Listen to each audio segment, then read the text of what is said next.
Back again to Jimmy Allen and his air adventures. Jimmy dived down ahead of Speed Robertson and made a crash that was supposed to have been executed by his chum, thus saving Speed from being blown up by the live bomb on his ship, which had been substituted for the one of the dummy bombs. Jimmy and Roy Phelps, who had acted as his observer, were badly shaken up, but neither was seriously injured. Meanwhile, Flash Lewis had gone to find Mike Mancuso, the mechanic who had confessed substituting the bomb to Jimmy. But Flash discovered that Mancuso had disappeared for parts unknown. It is now in the evening, 4 days later. Jimmy and Speed have finished dinner and are sitting in the pilot's quarters talking over the events of the past few days.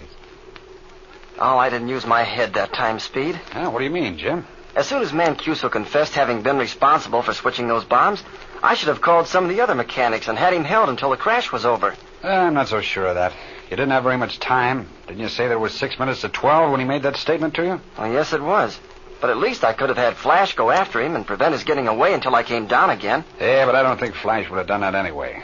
I was too anxious about what was going to happen to you and me. I doubt if a team of wild horses could have dragged him away from that field. I guess you're right there. Flash sure thinks a lot of you, Speed.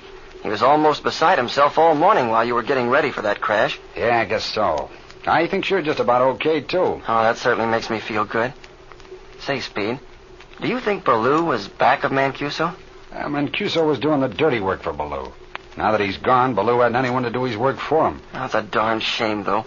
If we could have held Mancuso here, and he would have confessed that Baloo was the one who put him up to it, we could have put Baloo in the jug right now. Yeah, I'll say we could have. And that would have been a mighty fine thing, too, if you ask me. As it is, I'm afraid Pacific Studios are going to get their picture out ahead of us. They haven't had any of the delays that we've been plagued with. You know, I got to thinking about this strange business last night. It seemed to me it was rather strange that Baloo had been able to get this other job with Pacific Studios in such a short length of time. Why, just the day before he made you and Milliken that proposition about working together for the good of both pictures, remember he warned us not to take this job with Mammoth. Now, you know, I've been doing some thinking along those lines myself, Jim.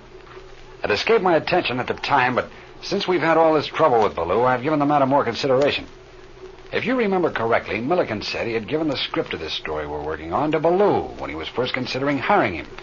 He wanted Baloo to look it over and give his opinion on the flying angles. That's right. So Baloo knew just what the story was going to be before he got the job with Pacific. Yeah, that's correct. Now, what could have been easier than for him to go to Pacific, tell them exactly what the story was, and sell them on the idea of filming another one very close to it? Sure.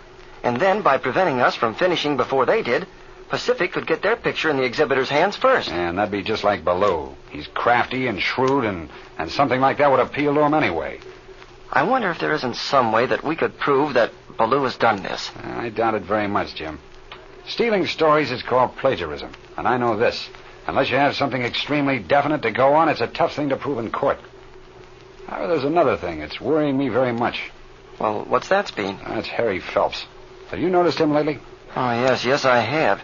He goes around looking as if he's just seen a ghost. And he jumps out of his shoes at any sudden noise. He can't go on much longer the way he is, Jim. He's under a terrible strain of some kind. If Baloo doesn't kill him, which he seems so afraid of, why, he'll kill himself. It's a miracle to me he hasn't cracked up before this, Speed. I've never seen such ragged flying in my life. Why, yesterday, when he came in to make a landing, after we got through with that bombing sequence, he had to shoot the field 5 times before he could get his P-47 on the ground. And even then, he bounced about 10 feet in the air.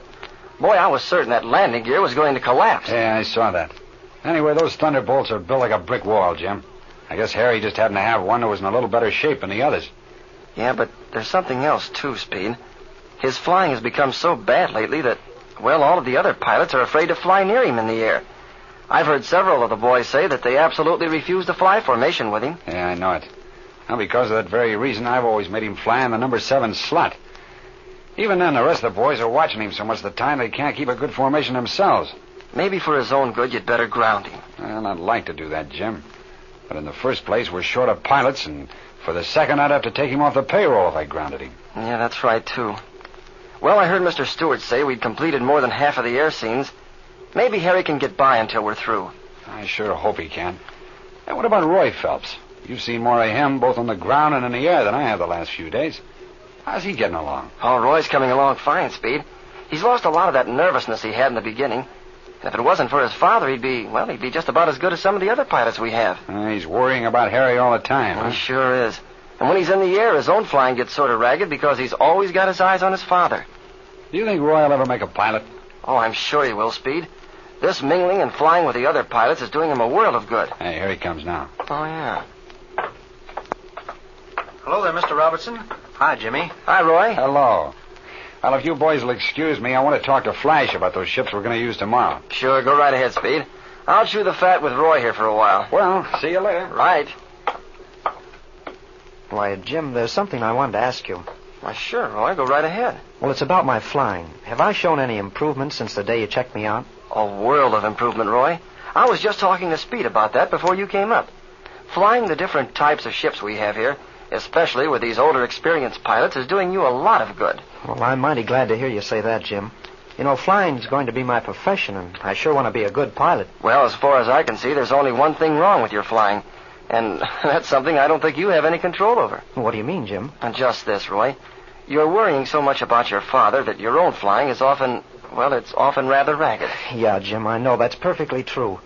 I try not to worry about it, but it gets the best of me. There's no use kidding myself, and I guess you and Mr. Robertson have noticed it, too. Dad's much worse now than when we first started. I sometimes am so worried about him that I don't know what to do. You know, Jim, lately Dad's been having the most terrible nightmares. I'll wake up suddenly, and there he'll be sitting in his bed, trying to make a forced landing with his planer, trying to beat out the flames with his hands. Evidently, he imagines his plane is caught on fire, and then at other times he seems to think that Baloo is after him, and he'll scream out, "Don't let him get me." Now, Roy, take it easy. Don't let this sort of thing get you down. I heard Mr. Stewart say today we were more than halfway through the picture.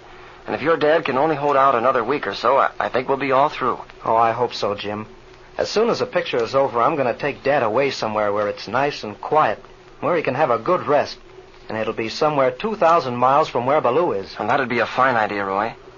But say, what are you going to do afterward? Well, I don't know, Jim. I'd like to get a flying job somewhere. I'll tell you what I'll do. I'll speak to Speed Robertson. Maybe he can do something for you with Grand National Airways. Oh, gee, that'd be swell, Jim. I'd give anything in the world to work under a man like Speed Robertson. He's a swell fella. He sure is. Oh, here he comes now. I'll speak to him about that right away. Well, boys, you know what? We'll have more ships available for flying tomorrow than we've ever had before. Good old Flash has practically rebuilt some of those ships that were so bad. Oh, gee, that's swell, Speed. For once, we'll have enough ships to fly. Well, I've got to be running along. See you in the morning. Good night. Good night, Roy. Good See you night. tomorrow.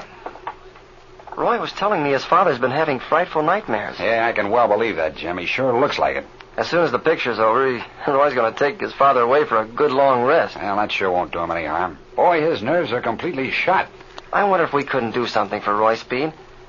Do you think there'd be any chance of getting him a job with Grand National Airways? Out doing a little promoting. Well, kid, I'll see what I can do as soon as I get back to Kansas City. Do you think he'd make a good airline pilot? Yes, I think he would, Speed. Especially if he could work as a co-pilot for a while under someone like Pat Murphy or Bob Fisk. Anyway, he thinks you're a swell guy. Oh, he does, huh? Well, I'm not so sure that his judgment's good after all. Oh, yeah? Well, I think you're a swell guy, too. Now, both of us can't be wrong. Come on now, Jimmy. What are you trying to do? Get me all buttered up so that I'll set you up to an ice cream soda? No, nothing like that. Oh, look, Speed. Here comes Butch with the evening mail. Anything for us, Butch? Yeah, there's a letter for you, Jim, and one for Mr. Robertson, Oh, too. good. Give me mine. Swell. Say, mine's from Mom. Who's yours from, Speed? Well, I don't know, Jim. I sure don't recognize his handwriting. It's postmarked Chicago. Chicago? Well, what do you know about this? What? Well, this letter is from Mike Mancuso. Here, I'll read it. Mr. Speed Robertson. Please, Mr. Robertson, I cannot come back to work for you. I hope you did not get hurt from the bomb. If I should come back to California, I should get killed or put in jail.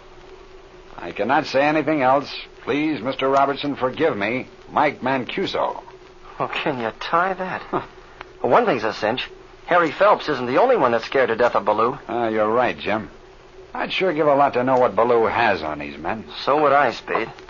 Oh, look, here comes our director, Mr. Stewart. He seems very much excited about something. Yeah. Good evening, Robertson. How are you, Ellen? Hello, Mr. Stewart. Hello. Might I see you two in private? Why, certainly, Mr. Stewart. Come right in our room here. Thank you.